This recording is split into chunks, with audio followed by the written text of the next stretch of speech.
Hello, bonjour. Welcome to Stand Out from the Crowd, the podcast dedicated to helping leaders amplify their voice, impact, and influence.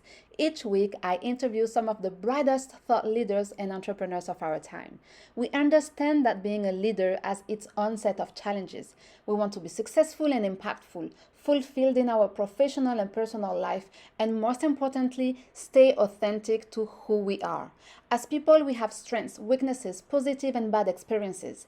Our stories, our different perspectives are what connect us as humans, and we talk all about it without filter. So join me and my guest on Stand Up from the Crowd podcast every Wednesday live on LinkedIn, or you can listen to the replay on Spotify, Apple, Google, and wherever you get your podcast. I can't wait to share these conversations with you. Are you ready? Let's go.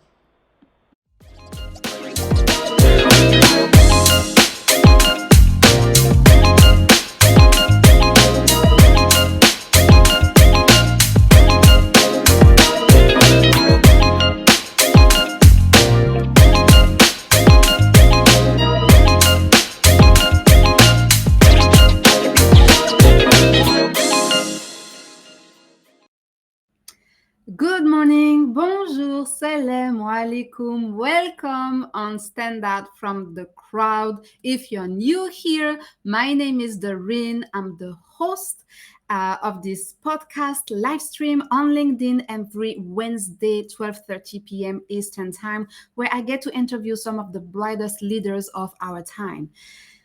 As usual, before we get started, let us know where you are tuning in from. We have a beautiful international community. I see many of you here are watching live. So welcome. Tell us who you are, what you do, where you are from.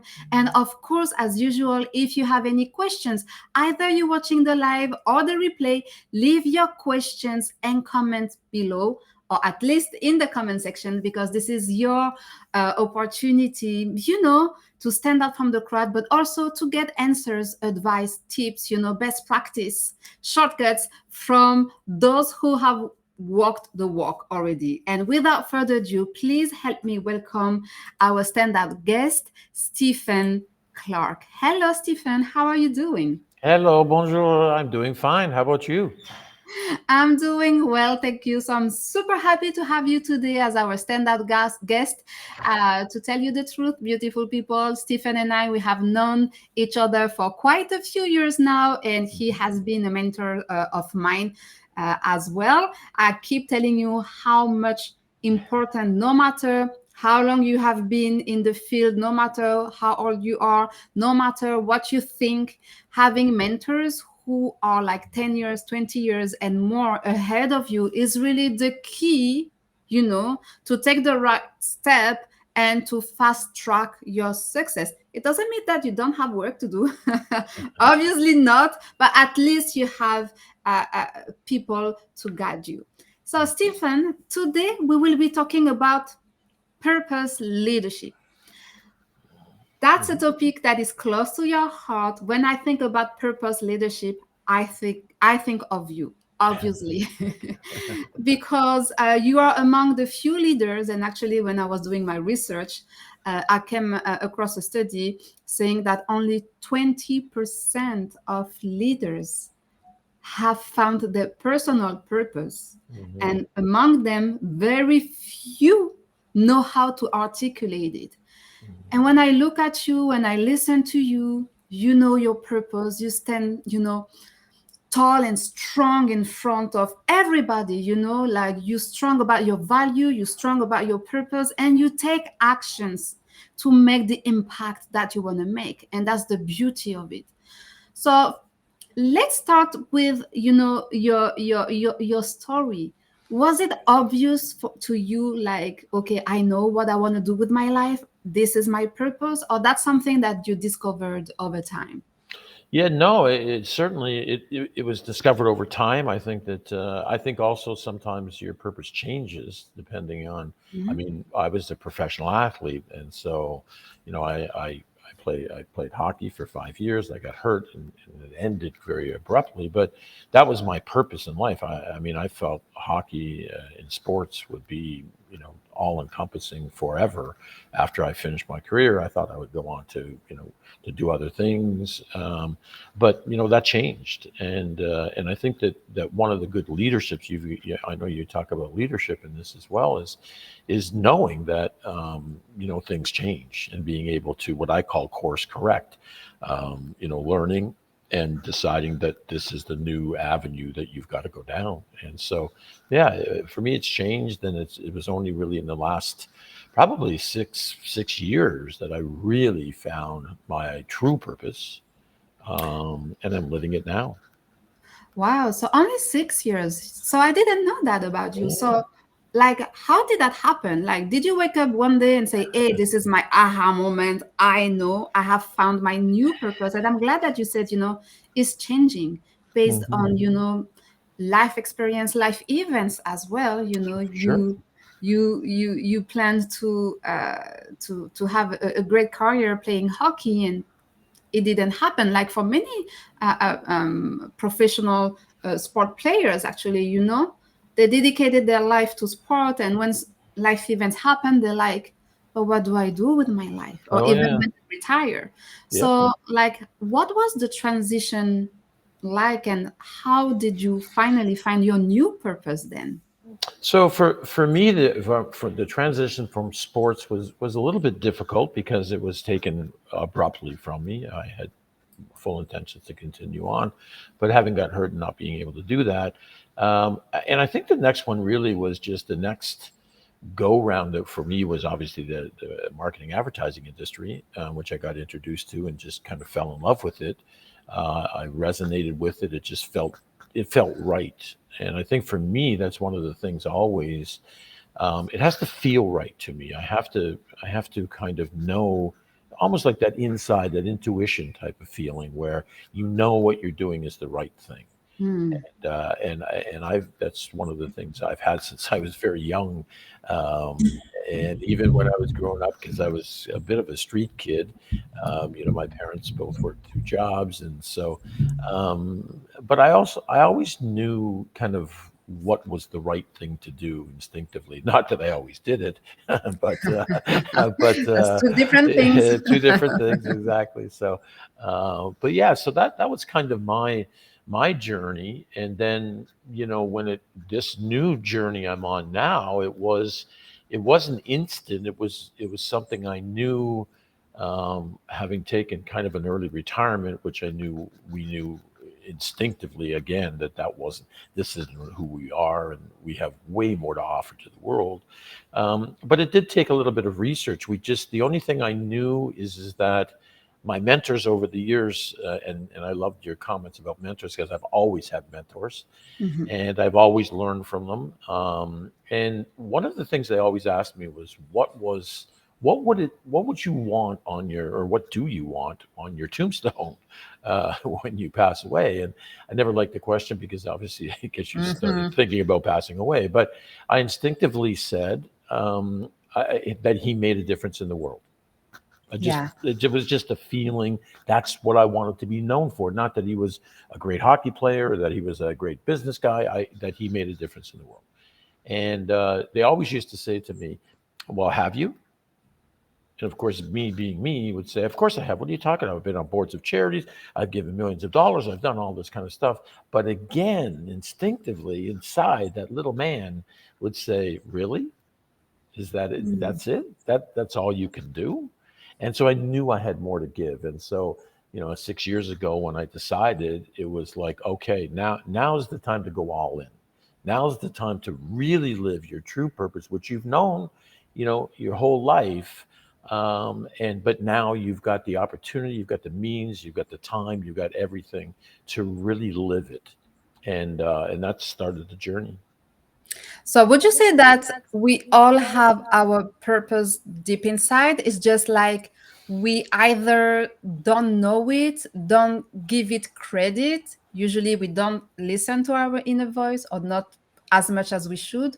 Or is that something that, frankly, we already know, but that we don't know how to articulate until, we reach a certain level of experience, or maybe with maturity, or What do you think about it? Yeah, I think first of all, it's different for everybody. I don't think there's one particular thing. I think that some people, for example, I was talking to a group of women, and I could tell when talking about their children and things like that, that was their purpose. That they didn't. I mean, that they really felt strongly about that, and that was seeing their kids, bringing up their kids, making sure they had everything they needed, and that was their purpose at that time. Now, I venture to say, 10 years from now, when the kids are graduated from university or whatever, they might go on to a different purpose. They probably will, in fact. But it really, and that's where I say that your purpose will change over time. People think Mm-hmm. that this is my purpose, and this is why I was put on this planet. But I think that if you look back, as I have done, there was many different things in many different areas of my life or times of my life when my purpose was different. And so for now, it's a cumulative thing over the years that have led me to this particular time in life. And I honestly believe that this is the one. This is the one that probably be my last chapter. Hopefully, I'm doing it for another 30 years, but this is the one that is going to allow me to really live why I believe that I was originally put on this earth was to make a positive impact in the world. And that would be, the greatest thing for me personally, to have people say, if I remembered that, yeah, he made a positive impact in the world. And that's what I want to do. And so before we start talking about that one thing, let's take at our friends here saying hi in the comments. So if you have any questions, it's not easy to find your purpose. And like if you haven't found it or that you are not sure about it, share your experience with us. Ask your questions. The time is now, really. So we Mhm. have our friend here, Michael, who says good morning. Jennifer as well says, hey, good morning, everyone. Good morning, good afternoon, good evening, wherever you are in the world.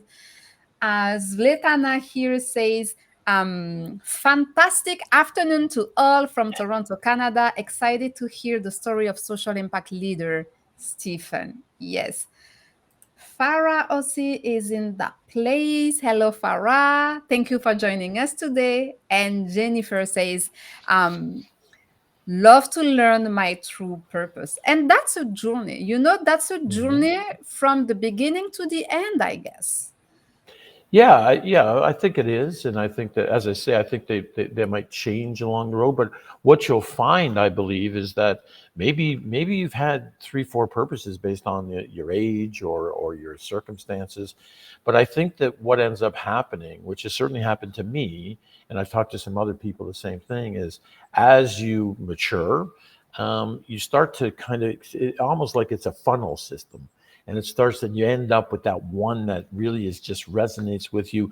I remember speaking recently, well before COVID, and I was talking to them about the passion I have now for the purpose that I'm living, and it's like nothing I've ever done before. And a bunch of young Canadian kids, guys, came up to me after I spoke, and they said, how could this be more purposeful than playing professional hockey? And I'm Oh, like, well, that's you're saying that because of your age, honestly, because I felt the same way, because that was it, right? We were born, we when we're born as young Canadian guys, we kind of dream of playing professional hockey, and then, most don't obviously get to do that. But so I think that it kind of you learn from all those different things until it ends up maybe at a later stage in life where you just find that this is what I'm doing, and that's why you see a lot of people, and there's a lot of famous people that we know, that have done their things. Microsoft that built up all these different things, and now they're living a different life that is all around what they really want to do is make a difference in the world.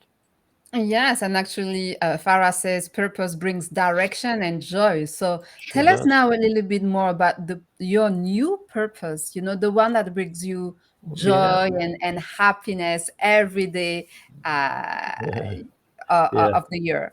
Yeah, so I came back in 6 years ago and said I needed to make a positive impact in the world. And so, having spent 20 plus years in the advertising world and getting data and studying research. And so we did a deep dive into the space. And I came to the conclusion that if I was going to do what I wanted to do and really make a major impact, I was going to have to create a new model. I was going to have to create a model that was built on full transparency, which everybody's demanding today, not Yeah. just the young people. I was going Mm-hmm. to have to build it so that it was sustainable. So, and the only way in my entire career, the only way that I know to build a truly sustainable model is to make sure everybody wins more than they put in. Because Mm-hmm. then why are they going to stop? As young people said when we explained our model to them, they're like, I said, so you're going to do it forever? They're like, why would we stop? So that's sustainability. And then I was going to add something new to the whole giving space, which was collaboration. Because I believe, and I think probably all the listeners have heard this many, many times, that we're stronger together. Of course, we're stronger together. I mean, it doesn't matter who you are, you're stronger together. True. And here's a space that, for obvious reasons, I mean, we're going after the same grants and same donors and everything, but they do not work together.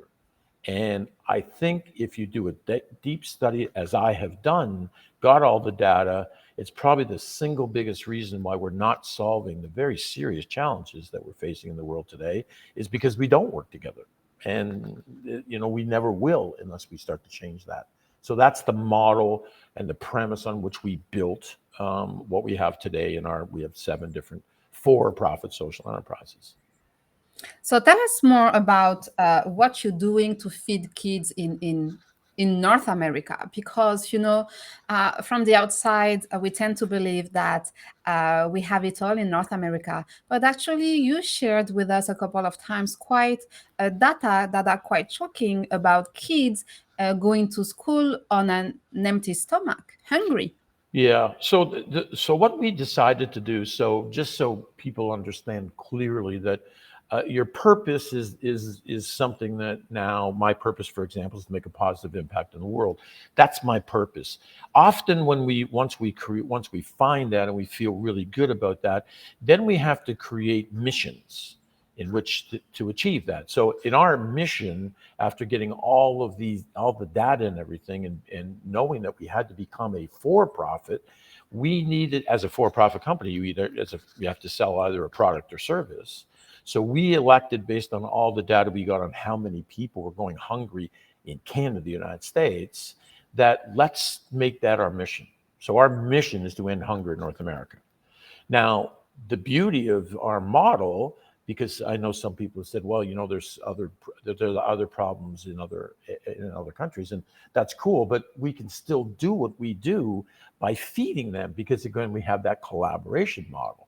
So what we did, we developed a very healthy food, non-GMO organic food. We became a for-profit social enterprise, and we just started building different companies in different ways in which we could sell the food. So in essence, strip everything away, we sell food.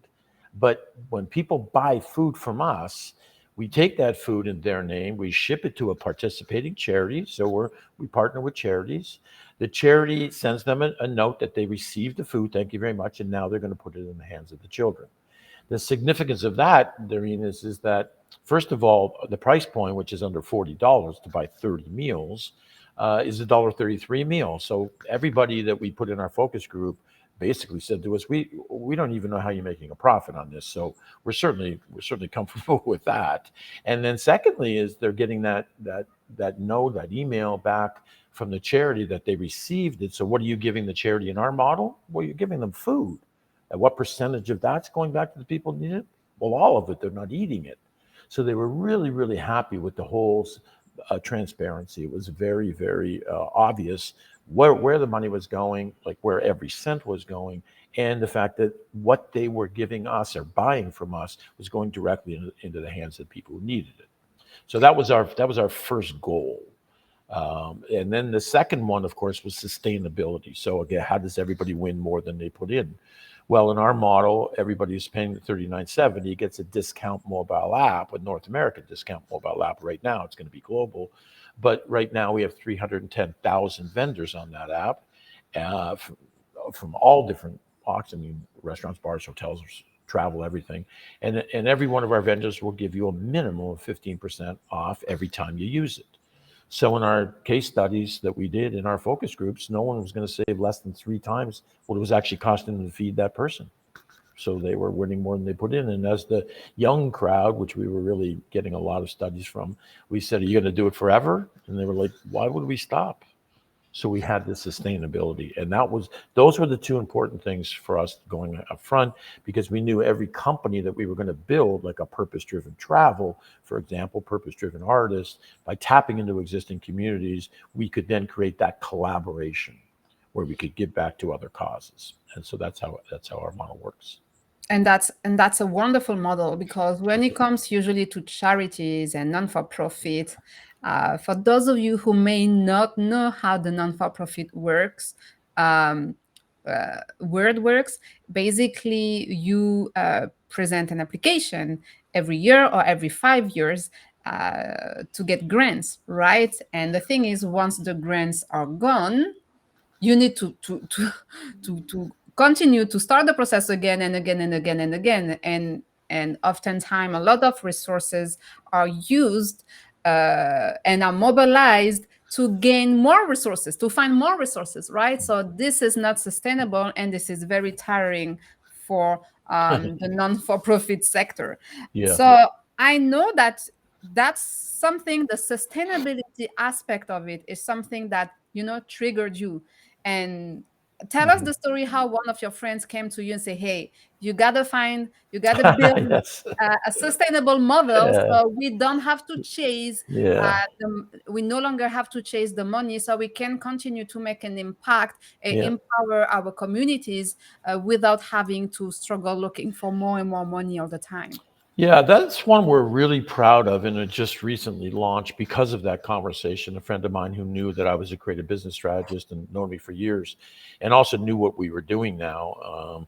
She got into the nonprofit space, and really wasn't overly familiar with it, but very smart. And she realized that she had a great model around domestic violence, actually, and she was raising money, and she realized that she was going to take that money and put it into what she was doing, and then the money was going to be gone, and then what she had to just keep doing it. So she reached out and said, like, is this the space? And I'm like, well, yeah, that's the space you're in. I mean, Yeah. she said, well, certainly you can come up with a solution for this. And I said, well, I don't have one, because our strategy was to build these separate companies: purpose-driven travel, purpose-driven artist. But I said, yeah, let's come up with something. I mean, that's one of the great things about this model is we can. And so and it was really special for me, because this typifies the whole collaboration. So so I said to her, well, can you raise $100,000? She said, yes, I can, but then I'm going to use it and it's going to be gone and everything. I said, well, raise $100,000 and give it to me. And of course, she's like, What do you mean? okay, okay. Are you going on a holiday or something? What do you mean, give it to you? I said, well, I'm going to take that. And I have a company called Purpose Driven Creators. And that's all these online influencers and everything. And I set that up because that's the marketing, in essence, the marketing company for all of our companies. Because they go out, what do influencers do? Social media influencers, well, they go out and they sell products online, digitally, and they usually sell them to other millions of followers.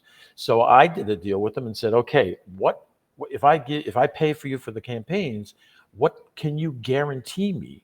And we negotiated. We came up with what we call the 5%. So if I gave them $100,000, they can feed 5,000 kids a month for me. So now we're feeding 5,000. So I said to this lady, I said, so you're going to give me $100,000, and I'm going to be feeding 5,000 kids. She's like, wow, that's 5,000 kids. I said, yeah, it's 150,000 meals a month. Pretty cool, eh? And she's like, yeah, yeah, that's really cool. I said, so, okay, so we're going to do that? And she's looking at me. I said, go ahead, ask me the question. She's like, okay, what's in this for me? I said, that's the Yeah, question I hear because a she gave lot. you the 100K. Like, Exactly, what's happening now? exactly. So I said to her, well, here's the deal. We must take $2 from every, in this case, we were feeding children. We must take $2 and we must give that back to another cause for collaboration. So she's very smart. She was an accountant, actually. So she says to me, okay, hang on a second. I'm like, what? She said, you're feeding 5,000 kids a month. I'm like, yeah. She said, yeah. That's really cool. I said, so, okay, so we're going to do that. And she's looking at me. I said, go ahead, ask me the question. She's like, okay, what's in this for me? I said, that's the question I hear a lot. Exactly. So I said to her, well, here's the deal. We must take $2 from every, from every, in this case, we were feeding children. We must take $2 and we must give that back to another cause for collaboration. So she's very smart. She was an accountant, actually. So she says to me, okay, hang on a second. I'm like, what? She said, you're feeding 5,000 kids a month. I'm like, yeah. She said, and you're giving me back $2 from everyone? I said, yep. She said, that's 10,000 a month. I said, yeah. She said, that's 120,000 a year. I'm like, yeah. And because of the nature of our model and the sustainability, I'm going to do that for you for 4 years. And she's like, wait a minute, wait a second. You're taking $100,000, you're going to feed 5,000 kids, and now you're generating $120,000 a year for me or for 4 years? I'm like, that's exactly what we can do. And so, needless to say, we went through, we did all the spreadsheets, we came up with that model for her and did it all with it. Now we have a whole plan that shows exactly how it works. And she was obviously saying, okay, let's start this. And so that was the new sustainable funding program that we developed, which is now we've talked to, I think, about 20 different nonprofits and churches and that. And every single one of them said, well, we have to do this. Yeah. So it's going to be, it's actually blowing up right now and it's going to be huge. So much so that there's an organization in the United States, which asked not to be named, financial organization. But once we have like 25 of these done and we have the data and everything like that, they're prepared to give us a fund, a multi-million-dollar fund that we can actually draw from. And so that even now, as of probably next year, nonprofits that we work with won't even have to raise that money. We'll be able to get it from that particular fund. So it's going to Okay. be better and better and better. So basically, you are disturbing. So through your purpose and aligning your purpose, I think it's important because you mentioned, once you have found your purpose, you need to find your mission. And once Yes. you find your mission, then you need to develop a strategy. Hmm. You Big need to time. develop a strategy. If it's just a mission, Hmm. like what's the concrete impact that you're going to make? So you got to develop a strategy. So in Stephen's case, it's feeding children, and disrupting the non-for-profit world to build a more sustainable financing system. But on the other side, that could be anything for you. That could be make an impact in the organization you're working for, make an impact with every team that you will be leading in your Hmm. life, following a specific pattern, following a specific model. What's the strategy that you have for you in your head Hmm. Yeah. to, to So I, increase the impact? I always had, with me as I was a strategist, me, it was really important to always go back to where my purpose was. So my purpose was to make a positive impact in the world, as big as one as I could. So this particular model was created, obviously, yes, we're feeding, but as I've been told by a couple of major CEOs from charities, your model is going to be so impactful because people will say, 10 years, 5 years from now, look, they're feeding 25 million people a month. Isn't that impressive? But people who really know what you're doing will say, well, yes, that's impressive. But look at the next page with all the other, nonprofits and charities and other good things that they're doing all over the world. That's pretty impressive too. And so that goes back again to my purpose. The mission will be, hopefully, we'll solve the mission. We'll be able to do that over the next 5, 7 years, and then there'll be a new mission. But this is something that my purpose will always be there. So that's one of the things that, as a strategist, I kept going back to. It's the same way as every model I build or we build, Doreen, is we make sure that, again, every touch point's got to win more than they put in. We know about transparency. We know how to get that. And so we won't develop any companies or launch them or create them until all of those things have been satisfied. Yeah, and actually, we have a couple of comments here. Farah, who says, "Wow, thank you for what you do," and Jennifer, who says, "What you do is so inspirational, Stephen. You're making an impact, and that's what purpose leadership is all about. It's about Mhm. making an impact, making the impact. And so, once you are gone, what will people say about you?" Yeah, yeah. Hopefully, they'll say he made a positive impact in the world. And I'm sure they will. I'm sure they will. So, Stephen, this is the end already. Wow, I have learned so much. And I hope for those of you watching the live and the replay, I really hope that you have enjoyed this conversation, that you are inspired to amplify your voice, to amplify, your impact, and do good around you. Because listen, the news are so bad every time we turn on TV, or we look on social media, that we need this kind of positive stories. You need to surround yourself with positive people, and Mm. you need to surround yourself with people who really want to make a real impact in their lives. So it's a win-win for everyone within the ecosystem. So Stephen, thank you. I see that Svetana dropped the link. So if you want to learn more about what Stephen does, and how, if you have a non-for-profit, how we can help you no matter where you are in the world, click the link. It's in the comments, okay? And educate yourself. Educate yourself. Every time on this podcast, I tell you to educate yourself. The leaders I interview share with you their stories, their work, their impact, what they do, what they used to do, what they want to do. But it's all about you first and foremost, to educate yourself on those topics, so then you can make an impact. That's all for us today. Thank you again for your time. I wish you a wonderful day. You take care, and I will see you next week, Wednesday, 12:30 p.m. Eastern Time, for another live episode of Stand Out from the Crowd. Thank you, everyone. Thank you, Stephen. Thank you.